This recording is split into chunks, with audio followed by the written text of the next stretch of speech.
When we have Bumia for the Congo president and more, ever we have a motram. Overthrow me first say you meet over Agbeam, if it only you for a coach of Christus was bear. Meanwhile, the Yami, and you buy a club for tree can be who am I warm me that ra. So I let I warm me that Pemaru. The Perman no prefer set Rusia Mijoa, you will never be our Hafian Betty. Lucian Vatro. Minami Troy de Mugbe, Yakovia Chisi the cat of Tomaha. Madacomania grown up at Chufia, that's Nega, Dracorentina, Plantilla Messia. And you call me a Lean. Hey, can you put me at Wawa? Namitikbo. I'm a you for to the convention in your egba. Ye, my brother, a pay upon who are the coolie, nay, who are Maula, Kakakosrai, Kabo, now who are Bubuma, Kanigam, maybe a pepper job when you are a Siamata, Siata for a canal. But I didn't see near Jacom alla Egbam at the Payapana with Jam Frama. Mila Gomajuga to me up a Magboom. Let me talk you upon only the Plema. Don't bow. Alaba say, ya, I'm matching noon as a man and mamma will let you do for Egba. Me bear. They now together when I cross the Afiadun. When a quite jalo cross the Afiadun for egg the bone, no bosom. But me at a bone on Agble, no in Andugasi, my chroma clotte. A cheek on a cry, oh, watch let the Pessia for Egba, which you know, I love one pipe. I will have one cheek, who could to my ship of home or your rubber pure, your rubber bottle, what I put to. Or still, let a woman who don't know how for GVOD. Le remai umo wodo hafi jevu vogba na nyɔnu fofua eʋu na amaro krɔbo mega do ʋu amaro krɔbo agba kpekpe enu yi ke kpekpe ma nyɔnu mega kwe vɔ le mia tɔgbe kple mi mama ƒe ŋɔlia ne nyɔnu aɖewo fofu krɔ wo na bo woto na de woto na fufu kple numɔwo hafi amana dzivi teƒe ka yi mie le egbawo mina mia trɔ kpɔ megbe elabe amegbetɔ ɖe sia ɖe ƒe nunya ƒe gɔmedzedzea eya nye esi dzedze woɖokui nana kpɔdo wi zɔna akpe wole dɔwɔlo akpe leke efɔ na mi ofɔ le bia mi fɔ fifi yɛ ko wɔ fresh nana o jam from a nana mi de be gba meda akpe kakaka egba mi de be na kpere mi anti le enufefi aɖewo me ku ɖe amagbewo ŋuti ne mi tso teƒe ma mi geɖe miaƒe drɔ̃e kuku ne mi tso teƒe ma fi mi ge ɖe dekɔnu ŋdɔ me gba mi adze gɔma la nenye be nye mɔɖaŋudɔwɔla le mi kpɔ ma amagbe yiwo ke le teƒe ma mi ɖo ɖa mi ale be nana o jamfra ma dze nuƒoƒo tso amagbewo ŋuti nenye be amagbewo dometɔ ɖe va medi bena ayu amagba ƒe ŋkɔ na mi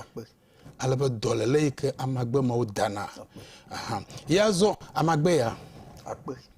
amagbe mi ƒo mi me koklo ta de aw adam gbugblɔ yi ɖe megbe nenye be okay awu ye mi cause be ya le teƒe ya ko mi ƒo mi tso ti mi ƒo mi yena be kpɔti ma ya kpɔti ma yo okay ya kpɔti le kpɔti ma ne le tso aƒo fi le lo enya bana no aƒe me no alo la kɔtɔ kpɔ ne gbɔgbɔ ne kɔtɔ kpɔ le tsi le ma gbɔgbɔ me do nu ƒo na me ye nu kpata me dzɔna na me dzi le kɔtɔ kpɔ ko me zu le tsi le fi ma gbɔgbɔ ma do nu ƒo no ye nu kpata ta ma dzɔ le dzi o ya ke fi be numewo ta le tsa akpɔ be tsi le ƒe ɖe sia ɖe kɔ tsi le ƒe ɖe sia ɖe kɔ akpɔ be atimɔ ye ta fi be etsi le kpɔ ye ta wo gblɔna be kpɔti ta fi be ɖe ko do kɔ le me ko do le teƒe ma dzo numoa nya tɔgbewo ukunu gbɔgbɔ ƒo nu ƒo nu ŋuti dan le kɔnu ma le tɔkpɔ le me le la ƒe me ya ka fla evi srɔ̃ma fɔfu atso ɖa tsoe le tsi le gama na ŋusẽ me gbetɔ me li vɔ gbetɔ ƒe kla kpɔti tafi be hia be kpɔtia nenye be zu be gba mi le self contained wo tum ya be tsi le ƒe le inside hale be mi adzagbagba ɖe sia ɖe be wana aƒe me no okay ele aƒe me tso na xɔna na me o be tso na xɔna me ke mi yi dzi kple amagbe bubu aɖe yi ke ha eya o yɔ me koklo ta dɔ ha ne ge ɖe tɔŋu kple aŋlɔawo gblɔ be koklo tɔtsu tututu eƒe flawa ɣie le tame ne wokɔe sɔ kple koklo ƒe atɔku yi ke le dzodome nɛ ta woyɔna be koklo ƒe tɔtsu alo koklo ƒe atɔku tututu amama masese yi be nyu ne le va gbea tome enu me le dzidze no le xixi me gbeɖegbeɖo le wo to kpe wo ke le hunɔ gbɔ sɔfo tɔ do gbe ɖe tɔ agbe me le dzidze no ya mama gbɔ la ƒo kɔkɔkɔ ne il a de la kɔ le baketi me ko wɔ tsi kɔ le esi yi ne de ne ma ne no mumu agbe no mumu ne ma kɔ le tsi tɔka me hia be na sie be ne fu me gbe ke le kɔ vɔ ma agbatrɛ be da de bu agbatrɛ ba kɔ fia be ne ina le ge gba na ba hui gba akɔ le tsi ya akɔ le tsi ma atugui akɔ le atugui le tsi ma ale ne le gabu me tsa le gba ya wɔ ke kɔ ne ma ke kɔ la gba wɔ ko do tɔ la wɔ se be nkeke wi ade me nyuna keke wi ade dzi me nɔnɔ enyo amɔ ko ke be seƒe ta la don keke ya xle keke ne keke me wi ade me ne wɔ agbe me le va nu ye ti le la si la keke etsilele ma tɔgbia ne tsi ale ge ndi ŋudɔ alo fianya eya gbe ɖeka gbe bia le tsi koe le ti le ndi le ti le otrɔ me ele otɔgbɔ bɔ gbe ɖeka ko ɖa se ele etsilele ma ɖe do fia be enya ɖe gbɔgblɔ li anogbɔgblɔ fia no tsi ma le ma ŋusẽ ma tɔ le amantɔ si ma ama ŋusẽ ma ya ŋutɔ ɖoe ma okay eʋuna agbo ke mia yi ɖe amagbe bubu gbɔ miakpɔ la be ɖe amagbe bubu aɖe le mia si yi ke mi miaƒe mɔɖaŋudɔwɔla nenye be amagbe bubu aɖe li ke ɖoe ɖa mi eya mo yɔna ba flaga ma okay eya hã ƒe flaga ma kafla wogblɔna be edzi la tsɔ vi alo wogblɔna ko be eʋɔ ƒo vi ɖe kpata alo ŋudzɔ ɖe vi ɖe dzi kpata ne yi ko la tsɔ dzeku ɖeka aƒonu la flavia ko la de ko de nu ne ɖevia alo la de ko etinya ametsitsi alo ba ametsitsi le fie ko ba da ƒa dɔ le tsɔ kpata wo me ta gbɔ didi bi agble di dzeku ɖeka ko mi ale be glã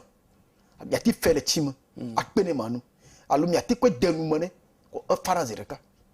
nti fara mazereka manya maga ka gbolo pegbele ne alo meti bi achoro jikpo anora te okay ke mi irengo na nyebe bubu adelia mi na mi akpo bubu amagbo bubu adelebe wawu na mi kula magbe enelia ko mi age eya adubatima yibe keya na nyomo nyomdo le fofu ube viama le todoranti o uwe kaka dokpo ube viama le todomo wa uno ho yibe kano na to jeku parenti de du ko la jivile ti fa fam via dora zireka metwe ko be amala kulembo wajibu wajivi alebe vijiji asesem ele nsene ye koji ha koji mecho mi agbo aha nígbà futu mi abaye diwe adivu ni futu ko ye diabati achua beke ni huwe ni ato jeku ka ko parenti ko na du ko la jivi amishia la michia ko la jivia via la doroti nenu ba marele ya o ba tikechile fever ele ponku nku aketro yellow owo kaka dope be tugui mo mapa ibe mapa ko le jia ko atugui le tugui la nunde anu troma tikechire ka tikechile la juro jiko ajure ju okwe manye nana ojam frama pa no fafia wenyi asemiele bada ko manya gbo na ba na hojigbore yi na la todu mi la gapopo ya ma pepere ngu ko mi hie chu gapopo ya ma ala ba fifia madungo gbo ba yibe wona ya sponsorship para kama galio ala ba mo we presusu ba wona no fafia wati ansugbo ale gbegbe ta no do are yi ya mi hie mi apepere ngu ba wona ya waten ano to manye klu mi ano popo ma sia mi ano ni chokosere va ya mado ha o pepere ngu va o me va kabauta mi te yo miato iko na ba Anthony Fianuji na mi 30 cities nicho miapa asimetan onu hafi mieju Anthony Fianuji 30 cities miano iko na ba Justin Novijuru na mi 20 cities ye na makanye Befa Ridoff Abraham uana na mi 21 cities miano iko na ba Mary Kumado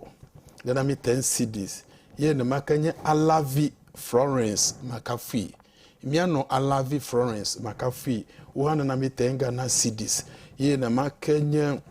lemi geregbe penke kuma Linus do vojogbe yi kenye miatogbe do motore ka ikele amasamai voa menyabe alakplawe nenye na mi 21 cities ye na makenya miafo iko na be Jimmy Kponu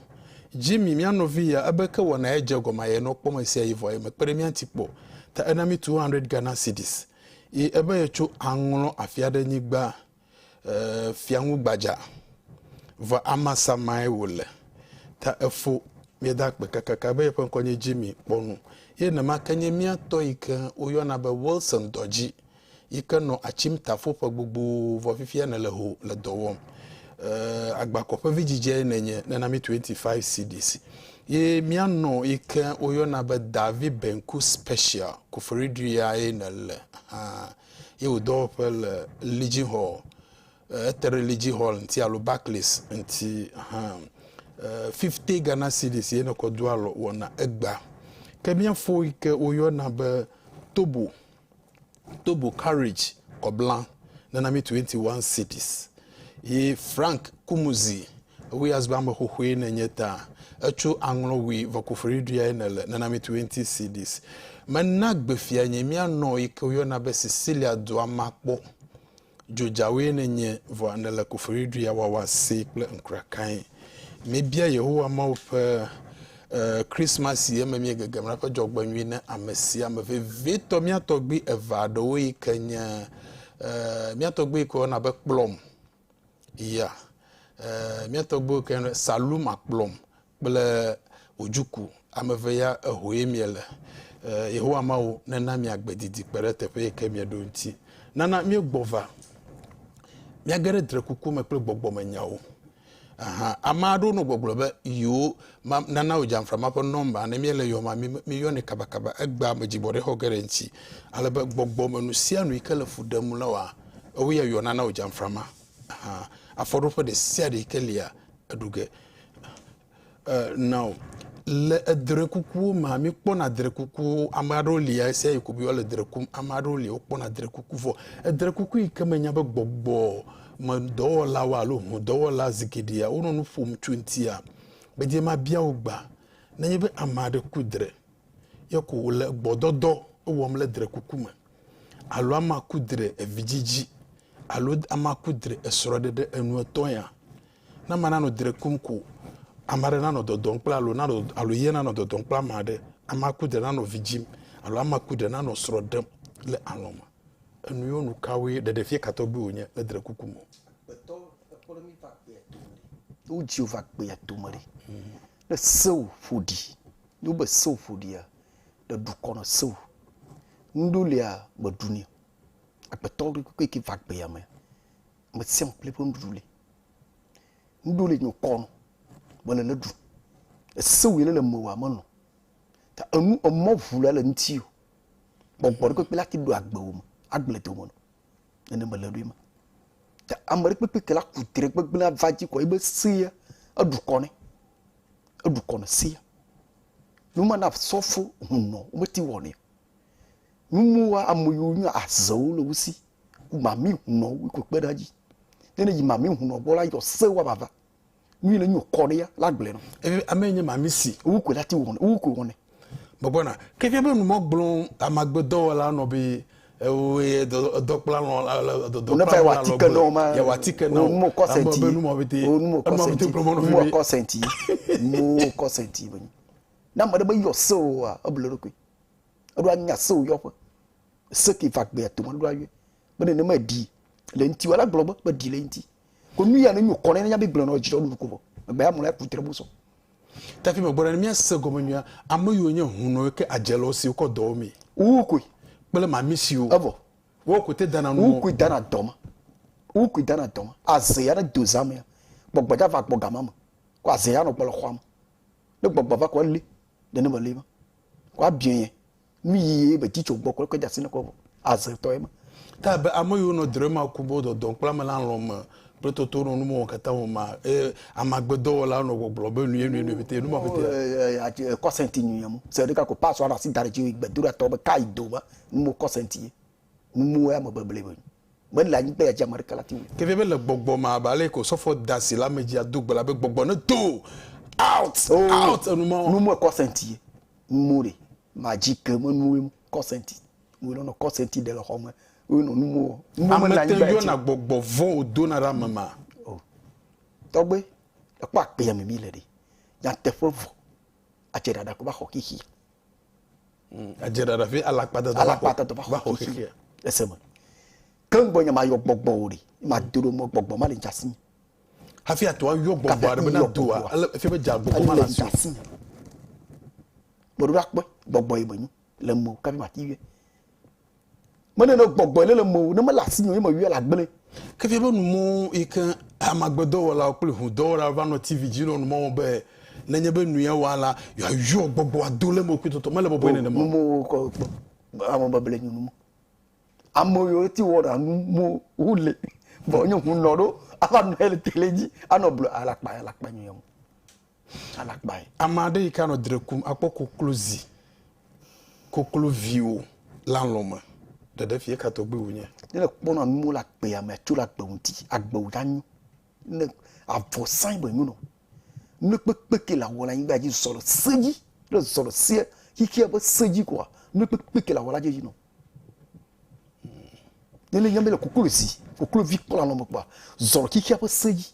ko ala jojina ne pepe ke le ba wa pe ma la ji no ta vene le kokolo ziple kokolo vi pom la agbema ya ra onye ya jire bo no agbo gare mo no nse ka kwa le mo no ya jire bo no lenje be wona e wo mi le fia ye ukachi ejinti na ye be na kpere wona entia jagba be mi apo mumu number alo number ejina ta o kpere nwotu na mi enye 0243 408086 0243 408086 number ikele tv eji pom na le fia ya na nye be biare kure enuo gblomie le te pe anti bia be biaro na na memo kona o enya yo gblomie le kpo be do hi ehia be te paremi gblomie maglo do ene bia do mi do a akto anko anwula akoto number ikele tv eji kenye 020503447550 vomia pa mumu pepere nwi ke na to anwo na mi ko a eya enye 0243 4080 esis mi apo mumu number nyi ya peremianti presusu be fifi ya maglobe advert wo wareko aba wo interview le programme jia magala mene no mo kemi jego mala mi wo ge street alebe wato amoyu over na wonaje wato afie nu kakaka wonana wunu nana mi agere mala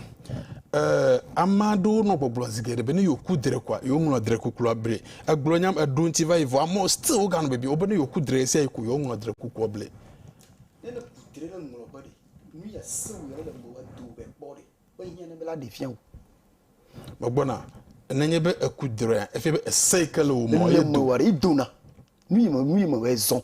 nu yi mo be body le nyu ne la de fian ne mo nyu ne mo ya de fian ya mo nyu gbogbo fon ke khamo no awo se wo nu yi mo be po mo yan ne bela de confiance nene maladuma akpanu aji adunu aji tamo ya do a de fian ne mo dunu aji wo do a de fian la for de le la de nene malema la for de le kwa akokoko no bonu yere ke ya joya nu yere ke gbono ya dacho nene aboto bo se ijona ni anti nene maladuma apato ya maji mayonko ela be yepe dreku abe yepe nkonye sola yele be biem cho abo ebe nenye be yekudre yo zube drekuku enu ye kpole drekuku me ye magle na mareko wa ejona ye kpole enu ye kpona le drekuku ejona vanenye be nke yo zube ye kanu ye ne gle na mo be nu ye ale me kpole drekuku ma mo jona ato jona ne ma nu mude drekuku re kamelo kuna dre gafufu menyuna drekuku na vamo no wa gamele si okay nena mulai kukulo mulai kaba ikulo to drekuku to gachike yeah kaka pour garder quand le coudre moi me titina la ti o for ka fan ka fi dra la vam la ti o for fan ka fi dra la vam esem bona coudre to fofo cho gaton gaton aya vana me zereka monyo ba kele bek blera made no ga me le se coudre ya yime nya le bek ble me vam no monyo ba kele bek blera me ti be vam no ru ga pupu me se coudre agbo kuro naga wuku ke basa kudria ime yai global ofia be yo fa no aku abefa vanyi ya vai yo wo ba kunu yo di vajo vani be kudren keke yo doma ye kpone be fifia fi yo ho yo no cho mochri egbona efa kunu woge no ka gbe ocho na la kudre mo de nyanu unno ndele nu ma jona ji no mo display nde kokoli wa wono unno mo we mfwa gama malema nde kokoli wa display unno nu ma jona ji no unno do yin lati va bo mo gugu no unno bo mo nya wo nu ma jona ji ni nu ma na mo fwa do we bi onata be ka gbe mi adi asaka gbe mi adi nu kele ba gbe te wole kwa koju wa bio no bio re nu ke george na mo kuku la gble mi wala display wala gble ne ka wa ko pe ni cha dia mo kuku akple ta fi be ne ba maku yo zo vai damalo vai bia mata senya mablomo no bo afi wa dia no wo ikple ya manya la pa onyo nu ma yo hihi me mu o jokple hihi mo ni bo no ikweve bo ko ikweve amo ikweve nu mo jokple hihi nu se jokple hihi be amere pepe kele kule hihi mi ma fu pe mi la ngba ji we molu hihi mi ba dar hihi mo soji ina fu pe pe mi ala imi geja ya odudu ma ba mi tonku to mi ma mo mi atasio mi ano bo wele mi awo na mere pepe kele kula pe ya to mo kore awude kuku to na chine la gbe ama fo pare kuku to na chine amere pepe kele la gbe ama nde kuku ko mi jo nde kuku to na chine ke bo po mi di makle amaku kama kuva openti la vuvu gbogbo okwe no kan hia be agbeto ya ma mi evapo mi akpa agbeme na no aga hia ma be kokoko le ba ma wakon ma di pla ma na makukore cho ibo nu la ko dari ma no fo de kalo ma no fo po la ibe la be kokko na para la vuvu ngati bo vuvu do bagba kon mo fajele hi kam mu le tapo ta fi be nu mo onye nu ike jokple kama jokple hi yam se bo nu na no bo lawe se bo nu bo lawe na gbeto ku la gbe amari ntilere mo na na ke bo nu ya fi do kula ba doli awo oh ntilere ko mi ko mi ado ko blame gbogbo ile le mi am inu seto le doro mo de le chobe ya fi de ko fu mo mo do chop mo ko ngala Torgbui Akorsu adelie enyenye fia Ghana ho mento mo kata medapo manya glo no ado ma he fifia fi na je wona ya kpokpo gom aha wona onye mi deto mo gbogbo nye ya evana ji consider the sia de tro garden bla afa mi no ji va sere garden bla afa mi ade konu mi apojo chofa o susuye ta mi va gbe ya modoa entinu emi buo enu ye ho ama wo kpere amagbeton ti afo le ba amagbeton na de wanyune a eya enti emi buna eya wo enti emi juro na le tefe ya yu amade na nye ba ma tv mela magbo alo ama enukpo moe nye tv blo mi le mela magbo ama na yede facebook aro na yede youtube tepesia tepe ama le yevo de tepesia tepe wol wona e wo mi la na le ke America France Canada tepesia tepe na le kpoge na yede facebook na kpoge na yede youtuber na le kpoge na yede facebook a we enti Torgbui Akorsu adenie kuna I like you na nyebe ne add nyele tepe makwa maga ma accept you alaba enuyo kata na minya jego mo consider gbokwa program agbo over get direct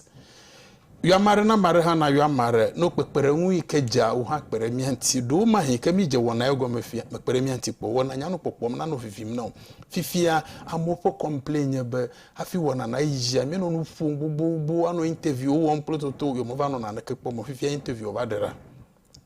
majagba ma tekpo be pepere nwu ati atomi egbo ava alebe wona na le kpoma wanya no popom na nana nyeba bia susueto hafi mi agere de konu ntotonto ma ikele dre kukuma amenya ba ye kudre alebe yo yide akutefe ye play very aro yo yide kutefe ke yo no kutefe kwa poba aba machi amakuku alo amayinugba afo la baji kukplo yodu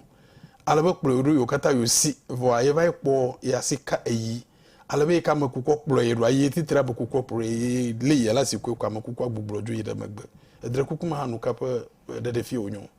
obe po adredu mi sei mo gbona be adredu mo nyu ba peto la ku adrema aya nyanu yo ba aya dudu ibe drema kuma na ne kamala pe atuma la to asiko we kuma no tenia mali abe yi che mi yi wo yi ton kon ne a wo mali agbe to ta no fofon le kike yam adremu mo nyu tane le va pe atuma ko le dreku idoro kutu bo ngoli futu ko le ro adremu nganoku adremu khamo na adremu la gba pe to na ba ya du la va gbo mo nu siam ke la wala pe ma ami fu pepe no adremu mo nyu wa piu na mare le drema ku nga fufu ya ma anyu ba mama na yowa na le dremu ku ko amayi la ponti fifia wo drema don ko na o jam frama okay elebe na yo o jam frama no afre tu le gapo breku na mo telephone ba fi mi age egbe 055 65 91 480 055 91 480 enana jam from apa number ema mi server medi ma dakpe gade na mi afo iko na be Christian amagache na mi 10 CDs mi afo Victor new the kai kala juapon 15 CDs ye na mi ye na makanye mi no Mary Atiogbe na mi 10 Ghana CDs mi afo Kenneth Chawoji Kujo 20 CDs ye na mi ye na makanye afo Richard Agbebian na mi 10 CDs Idrisu Nati 15 CDs ye na mi ye na makanye Ahosu Gation allegation na mi 20 CDs Godwin Tone na mi 5 CDs ye na makanye mi afo Francis Boma 30 CDs ye na mi afo Godwin Ablesi Nunu Koblan Chovume Voanelegen Ashoma na mi 50 Ghana CDs afo Prosper Bodo na mi 11 CDs afo Kosi apejego manya be aneho vijije nenye vo Ghana menele na mi 21 CDs afo Anthony Dotto na mi 20 CDs ye na makanye afo Leonard Achu de Zanga na mi 10 Ghana CDs Akpable Achu Steven na mi 10 CDs ye na makanye Nicodemus Crowd esia hanyo gai kana na mi umangule na mi yo vomanya bana peremianti ye na makanye afo Moses Kofi Achu 20 CDs Lambert Lambert Zanga nanami 20 Ghana cedis. Eva Kwashi Kwansa Eva Kwansa nanami 11 cedis. Na makanyamia to Julius Kpo Dogbe Julius Kpo Dogbe nanami 21 cedis. Afo Israel nananu 11 cedis na miye na makanya miano gbeda pomegbe 10 cedis. Midao yegbe 15 cedis ye na mi madak bena nu nala okata amoyo okata le pepere nwom na mi gba wo le pepere nwom be Christmas ya na avivine mi o ha madak be manya gbro gande na mi yeho amawo na yira mi ya alaba na monyo wa mi ga totro ga yede mi amagbe aga ba ko sponsor so aga cover alaba 15 minutes am yakba no interview gbogbo afi aje enuyo goma na mi aje goma chu tefe ya la oba togbezi fa fudede na ma zigidia obro na be togbezi ono fudem na ma ola pama mi atwa ko be ro le togba okuvo zikpi ovali evale fudem na ma ene mi gele fu malo honoma amado leko ye zikpi diefuna alo me sia me kele honoma ko zikpi diefuna aw zikpi me da funa me sia mo zikpi awona chacha le fu mo ba me yere kala no inu na mo manya be le fu zikpi anu kwa zikpi da gbe kuma ka ba pem de ne ma le do ma po na mo de kema la zikpi anu zikpi an tro dinam aba non ne kwa me ra non kwa ovo ya yira ikura na kwem nu esia yi maglo na yare de tukobori na mo de glo no be fatu as gbogbo wi na mi le fukpe wi na mi la ya do ala pai na mo de glo ko ble na mo de glo ma la fi pepe ngba kare ji ebe no glo be vedu azo mamio asison wi na mi le fukpe le kiki ya ma ble susu kata manyene na mawolo da kwa mo gbeto ku tofu do va kiki ya ma u ju fofuri wa ji va gbe ya to mare ma ke ho va gbe ya to ma gbe ku ja ji be ke gbo wa ji wa ama ke ho ama ke ho inyu ya ama ma ku de ke ba lado fo mo ya de ke wo lado inyu ya fike mi agbe to mi ma ya dudu tune ta fi no le vijima amele efia hega ho de inyu ya de via pe jogbesa ela ma pasiba game malema inyu mi mo fukpekpe mi pe na la ngbe ya je game oju ne amare te gbe baba amare ma ko fini to ko jivi vino de ke ma gbe lado ka mo ko vie to ko vie vino e ke jivi to de ke to ba gbe no no lado ka bi ko vie ta na nyebe ko jiva jivi arukura nesi e ke ho nesi ke ho de vie de ke pu me lado fu me ke ocho le ke o le ke balado vi ke mi ma ya du tuni agmare pekpe ke le ba ki ke mo vodu ayi gbogbo mo na mi du na yo do we bu no ba pe de mi anti ne mu to le mi aje wala de mi tura le mo mi te ma wo gbogbo ma ke mi atwe ko be de kakpia de li e wo skunu ele doji mele do pomo ne podo ha wonye de kakpia de halia ha ko nu na amare halia nyonu nya ko wona atradito e ma atwe ko be de tu biare halia mele soro pon ado ne de soro ha na ya me ya bo cho ni choko ele ba gbe amare ha to enye be ko odo da tu gbe ma ajo tu gbe fine ne kwa be nyonu le be anatu tutu fa ntwara kamala ti be ya di dare ho anu mo to gbiri nu ka gbo nu ma to gbo ha chuna atuna seme gbo le fima seri ka kwa mere ba ho fino atuna gbo ka be tuna wo to agbe no kele va gbe ya to mo amu mabu amu juju amu chichumu popo enu mo ni to la ko pa sa ija hana vana vana vo ofukpekpe entor ki hia mo entor ya dwaya pagato vijipe batuna amele ho vino igba batuna amele ho vino me ba ya du fu entontonto le kiki ya magame mo tu non le fifia mo to so na ke mo to fu mo na ke amaku batuna ne to ire ke si jivia ne via ne chinya kpo via magbera agbema pe ko zanwe via piu jiolo agbe amene ho inu na problem kemi agbonalo na enumo ogbrom na lefia ojimwa enye meletepe anye menyanwe be e maya de vie menye ojim ye jila ho obosusu meva no montu ye amay ama ewe be miapa ya dudu je gomotwe tepe ma que nous l'en madi amado la gbeto ya meten edona mo fa gbe mauda la pour que mawu yo nu nyala nu mana mo wo amagbo nu mana mo wo gbogbo dar hiham enya ma magbeto janago azu fifo den novia itolukui la pour que mawu hihia ta fait mawu fo susu mawu e susu wo mia la pour susu ko hihia enya ma magbeto ya jago ta awo mi la ko pere miati ya wo pere miati zereka mani gbeto dura la baba bayo awo awo mi la ko pere miati mi me mi gaje tete pon mi gaje mi be twa magbe ya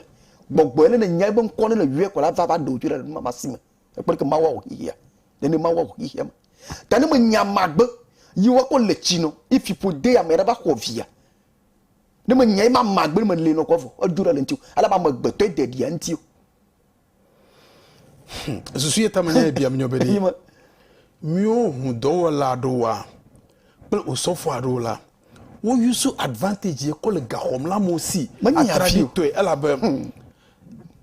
egba de tubu fo sro de da ezwagba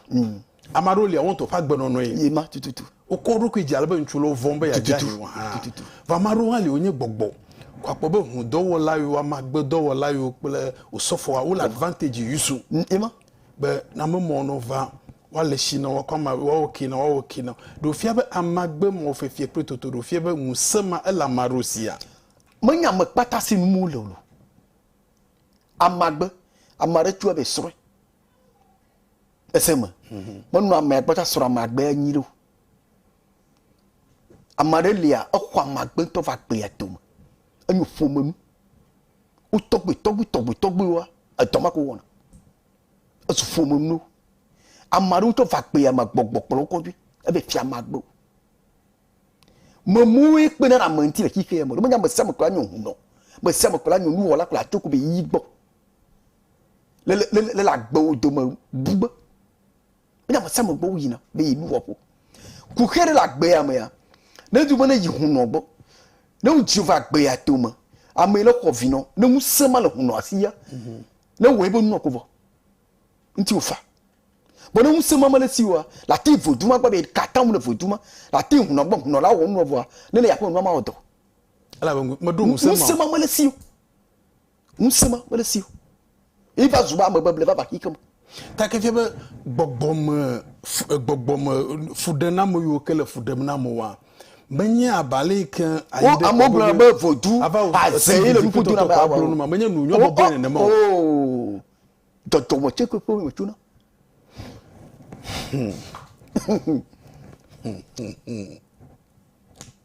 Toma que vou tirar. Amara fa babi enye be obele de koruma. Ya fa babi wato aje goma no fafa. Aha, babi wato aje goma no fafa banchi do gana mi. Ye ikena na ojam from here bo ado nti alenti do gana mi. Ama ma bi obede na jibe nyonu kula ntu omla baji. Omla baji osube obo ofo. Nyonu kula ntu odomoto kalabo wa tata no via fia di. Aba mana di to abaji a odomoto kai olebe wa tata no via fia di. Apoki hia jok pele mu bere. Ntu mamu na glintio ntu na mu le glintia no wonu le pepe wa dinamanti no wonu le pepe le kiki ma adintio e dotara no gbegbele la simo no kaba nene ma le dima ta mi atogbu agbogbo funu no ntu na mu le mon no na mu le glinti ala bu ntu ko na no magba ta fofomere no mo kpo ma fo tata ntu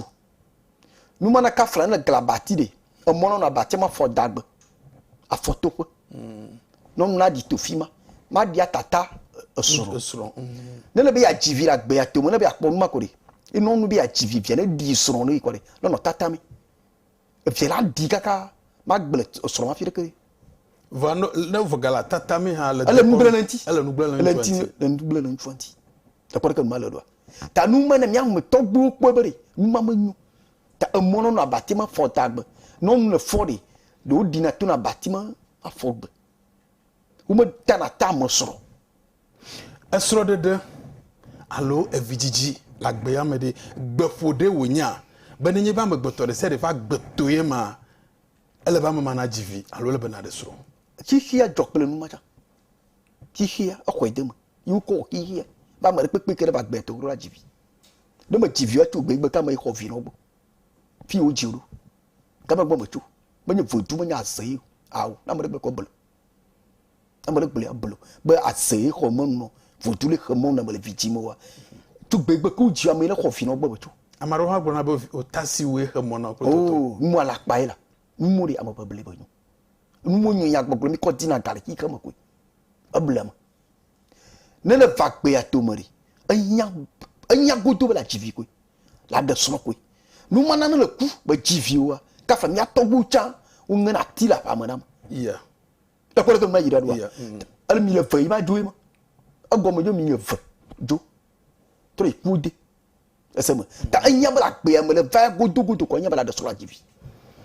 ala bena de so ajivi na ojam frama pe nuya amabele krototo le ejimle to koma yeji mi la fodomi tamanya be mnyenu do mfege na marobe mitwe kokam na ma wole nyazi gedia na jebe nye foto le bosuma yeji no nye jon ala be na mai mawo agbeto ya ma mie vai ma nya mesia na mesia mo lonya na okrapo a e ha jogbofo e wonye jogbesai kemi to va gbe amedi woten trone amade te khwa amade po jogbesa jogbeso ko na masi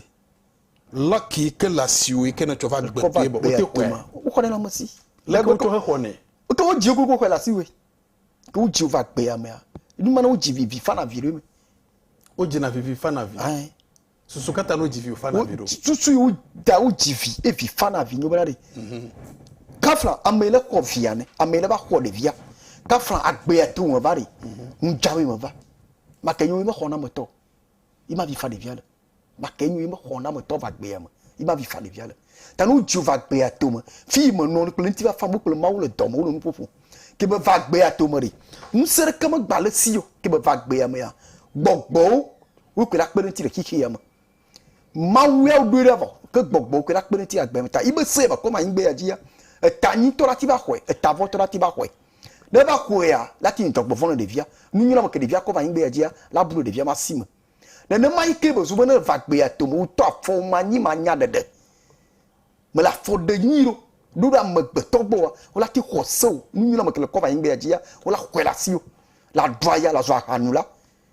la zu emu barta emu ke me nyunu la no la gbe ya to mo ta ne va gbe ya to mo le u ju va ngbe ya ji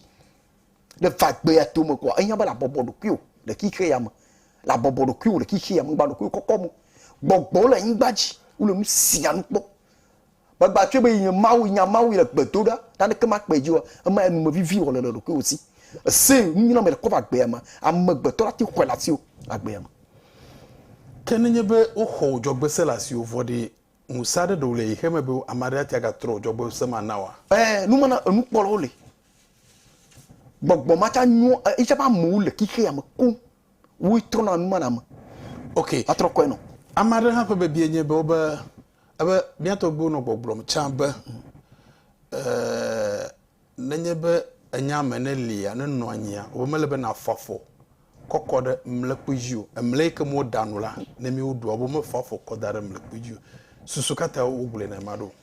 ni ju danu no le dudure ne le kwafo dare ya muse le mwa muse ya jona muse ya didina le tisem de pepe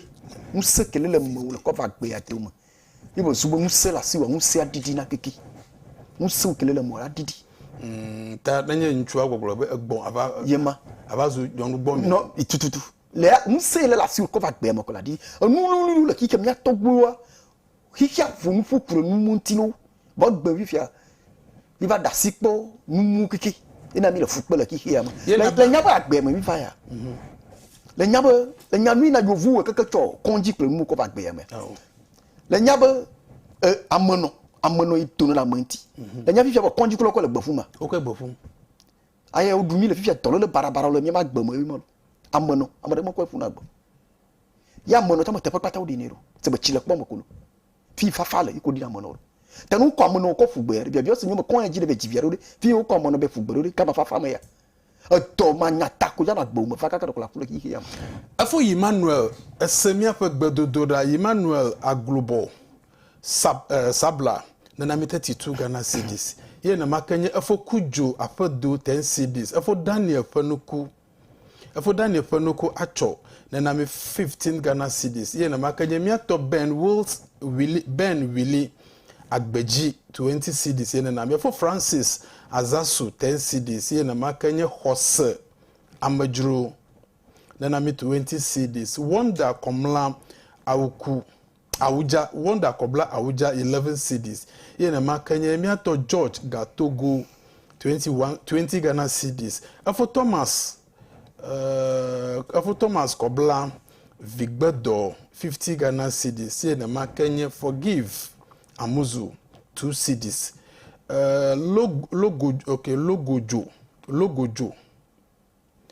Logojo Mary na me 20 Ghana cedis miato Atanle Aina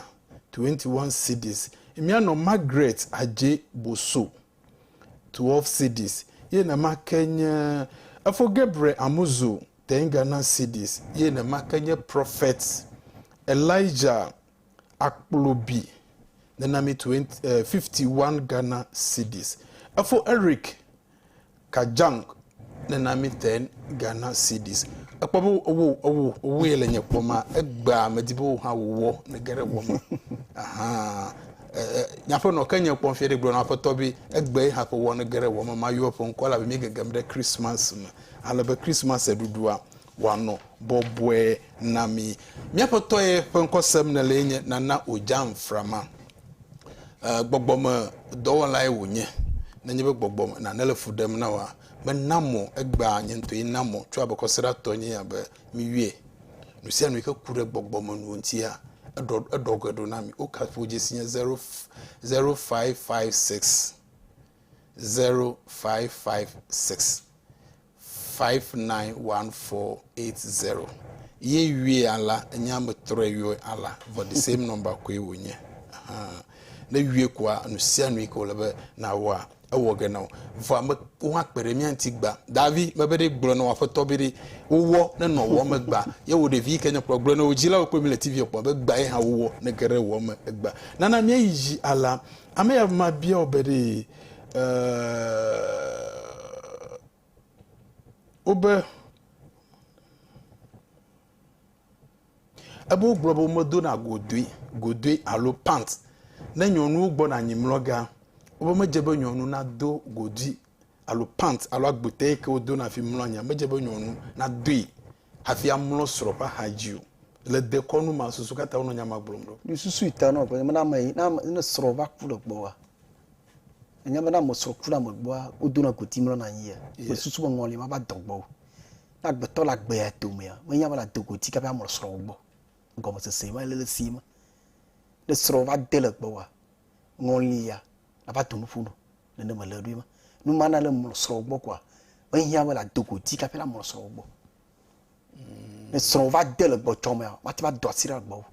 ne ne maladu ma wala le goti do le soro gbo mo ma le soro va de aja do sira le gbo ala ba ya goti ko le do no mo na ne ne maladu ma amado wa gbo na zigede be no o rando fudem na wa gbo na be na ko wa sive alaba ma no akpo asimala okpo asime line yo pitoto okpo asime dun ko ba o te po o nyawa gbolo na o sem nyawa okpo asipo ma gbolo eli nene ma eli tututu mimole ima mo ble lo to ba le fifia e pa me ble la ho to ba bo agbeto le ba gbe atomori ngunu pa klasi utum ile ko ba gbe am enyum so amala ti po si utum fia lui ke ko ba gbe am ko la gbe no e pepe peta na ma tutu male mo esem vo amumua uto nya mabu le ki kheyam uta gbogbo bu wonu polo va ngbe ji amayo okpo na sibutu na me uta mabu to nyo ki kheyam no wo ipo for sana ta ko wona do for amale fia be pon ma no va blewe la gble ba so ple for la wonu mama odo tama de sia de ko ni na to amumu ta yo lo le mumu ku lo na do mo to gbogbo bu yo to va ki kheyam uta nu ma polo wo tafibe numo mono amaru bona pa masifu mo kwa gblo nyatepo ko onye nyatepo nyatepo tututu na je amare bi atomi poku berka kan tu foto ba siama ni mi le tv aji ko makododa begbe ku jiva gbe am ko magble ni keke do ko pa magble ni na oja from true challenge na me na mi de mi apanu jira fo wa enye mele de fima nyenu mokuku ya choka kenye defi manye susululu pa dobe mo din divoa no se anu ke mo kokomla betina kokomanya anu tutu majoro e ke mi no defi ma makpo be na mi de anu flafa ndi kanya ya amare do pasigba ela anye ndudu onye ela nya avo ela nya wu fonu yo onye na anu flela ova anu flega odina be amado Torgbui na toyo alo na nya meka atonuata nya me gbanto e kaplo le bo ama ka Torgbui na nya bo le no jira mo nya me gbanto le bo ato amo no pak be amare do asiri fiere do asia do ade asimayo store container le wo afefen kuma yo fiere do asia do ade le jogbo von la jolo jiro fima alo asigba wala ba yingo ndebia ndi nleke kwa ntula tuna gbatana mo bagama no badidi asigba mo ja yingo bon non va la gbata tout non dema non nous apoka fawo dagbo va nti va fawo ba kike yama u to mo nyene u do ku na wala yadu ka flan ta na yu non va to agbata non dema kwa fiele la sidora agbata yin ngon yin isi ayi nene mo le luma gbogbo ne funfun nya Torgbui wemu ta vovo toto kelele mema apunu fokure ainbe ajira do to fero apunu fokura asia mele ndo asado ne mi klamo mi do asizan le fima e be so nchuku va fonande va prena agba no wa fi amoyo lo talent lo fi alo amoyo lo google le fima mi wole le tomo vono wo le gbegbele odi ne ma gbogbo mata le kikiema ne cha chana ema nene me ha chana ima nana ojamframa pa nkosem nele magabi bebie nana ojamframa fi ma yede nyemo moto ogbo madibe gbaela amado ke fon komi mesepo le wona ejubo na mi amase mo ko ya yira ko ya mo amase mo ko yara alebe wado egalami gba fi wona na awu ekwale wona le yingba ko be le fluma ale na mama dibe wona ala be nya be bia me bie pa nana mi agere mi afa mi agayire mi afa blemama na mi Torgbui fon di kanya mokpona mamanye enye oji mamanye nyem enye mononye jila oji Torgbui no ejima nye mono bo de leti tokpo nye modon kwi po chukeke afima de school university no nye mononye jila bo de ha leti tokrapo mamanye ejim elenye pon fifila ha we mami atwefe ambasa wole fu mi haroyi ya na mi fon dia yakbele afuale we na bo lu aje ibo pede ka we bo ojuku ne ofun awote po jesiaro Torgbui ndema ku gbro na be jogbo voyado jojoge nkekema ga o ma ya mele vi ta ha mo vo ma we ta na no le mo pem bio fo mo popo no mo wozigede o ti po ike mo dun ku nkanye jesima Torgbui no popo nkwa pobe na no jojoge jesimu le kike ya mo subo mo fundi babona ejo na nya tepa benenye benke na no Torgbui no kweku nya be kweku nya gba nwa makanyiro ali eyam awone ade na fiana eyakupu ta de na fiana anakuma yela kula kuma ta de na fiana apo mi Torgbui ori numu keke nyunu ke emiele uma enuma nyu miele mi ya Torgbui uma unya numu keke vira fonde la clafota ita mu fofole mi ya doro ji ma fo ma le kle ta ya Torgbui nya numu keke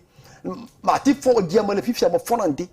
ne vonre la dola fo mo na gbe mo fo me poji alo mo pore ke ya fofole do ko nya na zereka bo vonre ke ya jogbe ya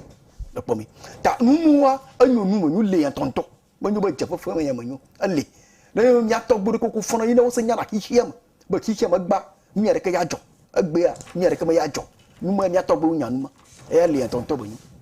Emmanuel Totime egbia mi ogodo gazo betibo ha nko na dogba Emmanuel Totime na mi 20 CDs ye na makanye efo Daniel Jikpo na mi 20 CDs yes Delali Agbeke 20 CDs ye na mi ye na makanye the 4 Gabriel efo Gabriel the 4 na mi 10 Ghana CDs Oliver Mensa 10 CDs Jonas Chadide Nenami 20 Ghana CDs. For Anthony Yao Segbe 20 CDs. For Samuel Gale 20 CDs. Shekina Hebapinika Ela Moto Yaji Yepe ya Nacho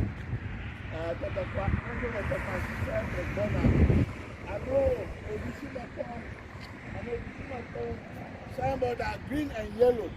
The pathway are green and yellow. More down green and green. More down then yellow. More down green and yellow.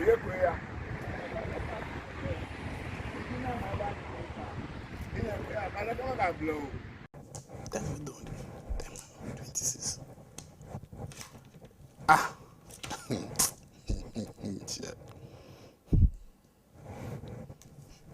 Nana oja from enya relation wa mi ase wona lete pe yagba.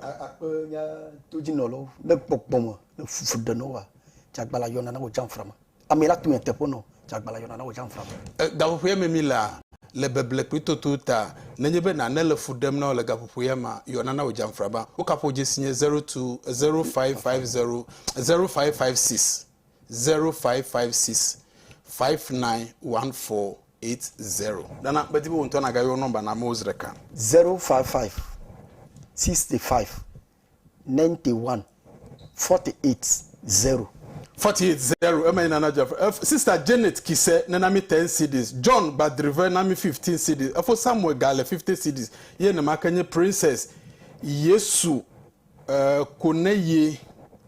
Acrobetu 20 CDs. Ye na mi. Nenye be do galavo ye mi mesemi nko wa na Yehowa ma won anyi chokosra igbo na agododolenti. Ema na nyuna mesi ama. Bye bye.